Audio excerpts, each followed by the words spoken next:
We are living in extraordinary times. The world stands on the brink as nations align in ways that could spark a catastrophic chain reaction.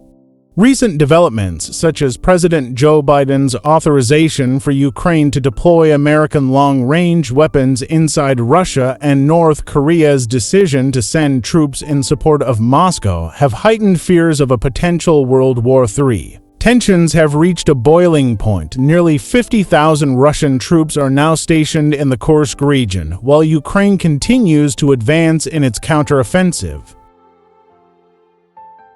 This escalating conflict goes beyond politics, geography, or military strategy. It intersects with the realm of biblical prophecy. As followers of Christ, we are called to discern these events through the lens of Scripture. In Matthew 24-6, Jesus foretold, "You will hear of wars and rumors of wars, but see to it that you are not alarmed." Such things must happen, but the end is still to come. President Biden's decision to permit Ukraine to strike Russian territory with long-range American missiles marks a pivotal shift in global politics. This move not only intensifies the ongoing conflict, but also redefines the dynamics of power and international relations. The timing is particularly striking. Reports indicate that approximately 10,000 North Korean troops have been deployed to aid Russia. In response, the U.S. has, for the first time in over 2 years, approved the use of ATACMS and HIMARS missiles by Ukraine to target Russian soil. Until now, such actions were avoided to prevent further escalation. This dramatic policy change adds new layers of complexity and risk to an already precarious situation. The question arises, why now? Why wasn't this action taken when Ukraine held a strategic advantage earlier in the conflict? As global tensions rise, the world seems to be inching closer to the precipice of World War III, a scenario many have warned about. The question arises, why now? Why wasn't this action taken when Ukraine held a strategic advantage earlier in the conflict?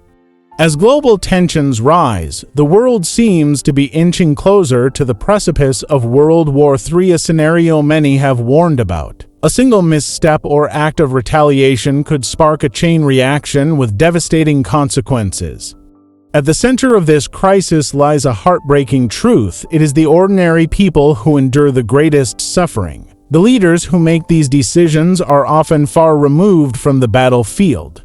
Yet, it is the brothers, sisters, fathers, mothers, and children who bear the weight of war's consequences.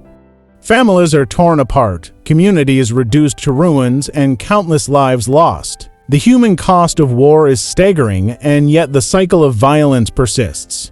This is a sobering reminder of humanity's fallen state and the destructive impact of sin in our world. As followers of Christ, we cannot simply view these events through a political or military lens. They are spiritual alarms, signs of the times that Jesus spoke of in Matthew 24. You will hear of wars and rumors of wars. These things must happen, but the end is still to come. These conflicts are not just the result of human ambition or greed, they are part of God's unfolding plan. These events are like birth pains, signaling that the return of Jesus Christ is drawing near. The growing intensity and frequency of global turmoil remind us that the fulfillment of biblical prophecy is accelerating. We are living in the last days, on the very threshold of the book of Revelation. These are not ordinary times. They are prophetic times where Scripture becomes reality before our eyes. The visions revealed to John on the island of Patmos take on renewed significance today. What did you see, John? What glory and judgment were shown to you? What truths did you record about the last days? Speak to us through the pages of Scripture, guiding us in these crucial moments. The world is changing rapidly, with a shifting balance of power and the stirring of spiritual forces. The unseen realm is aware of what is coming. Let us remain vigilant, interpreting these signs with faith and hope, for we are witnesses to the fulfillment of God's eternal plan. Our world seems oblivious to the judgments and wrath of God foretold in the book of Revelation. Humanity is sleepwalking blindly, heading into the very events described in Scripture.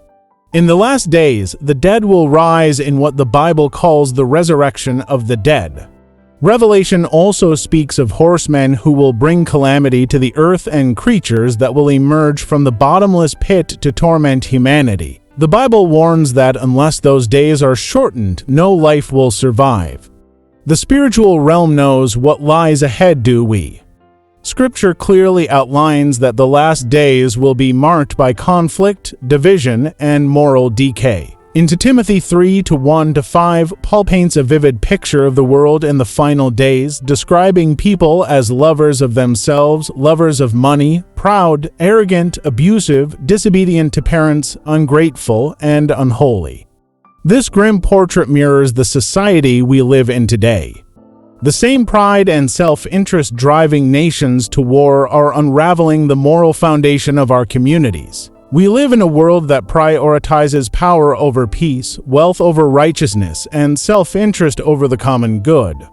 These values have led to brokenness and despair.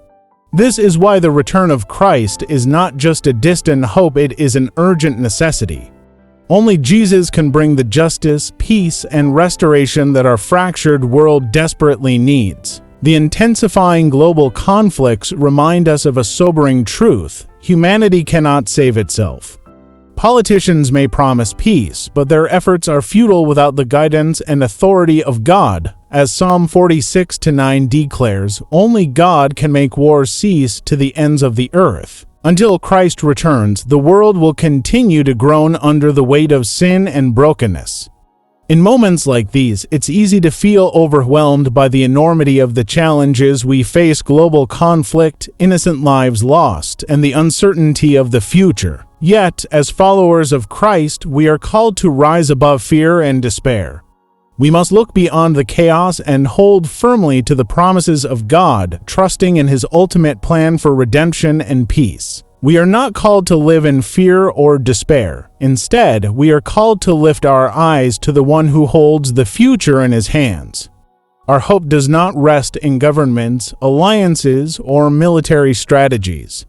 Our hope is in Jesus Christ, the King of Kings and the Lord of Lords. Matthew 24:6 offers both a warning and a reassurance.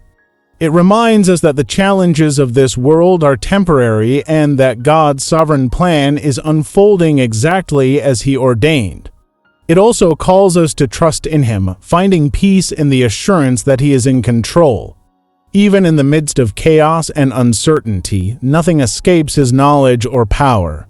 All of this is part of God's greater story of redemption. Our world desperately needs Jesus. If ever there was a generation in need of His return, it is ours.